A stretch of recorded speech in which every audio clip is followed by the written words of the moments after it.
La riflessione sui luoghi di culto ha caratterizzato la prima iniziativa in diocesi organizzata in occasione della 17ª giornata del dialogo cristiano-islamico.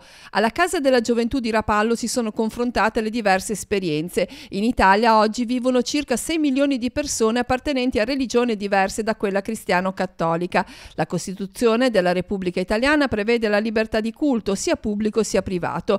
La presenza di alcuni luoghi specifici per professare la propria religione ha una valenza anche di carattere sociale. E dietro ogni comunità c'è un sistema scolastico, un sistema di formazione, un sistema di riconoscimento della comunità stessa, di costruzione dell'identità, c'è un sistema di assistenza. Pensiamo all'importanza del welfare religioso, cioè della carità che non soltanto i cristiani ma anche i musulmani, gli ebrei, i buddisti fanno ai loro membri in difficoltà oppure in generale ai poveri. Ecco, non avere luoghi riconosciuti, trasparenti, dignitosi, nei quali fare comunità religiosa significa anche impoverire il nostro tessuto sociale.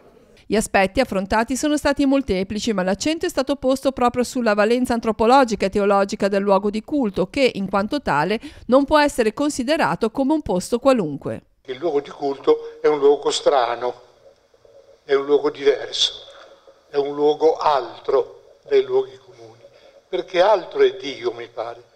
Ecco, a me pareva importante che comunque il luogo di culto avesse questo carattere di alterità, che ci aiutasse ad andare in un mondo altro, in una dimensione non scontata, ecco, non acquisita, ma sempre interpellante, un po' provocatoria.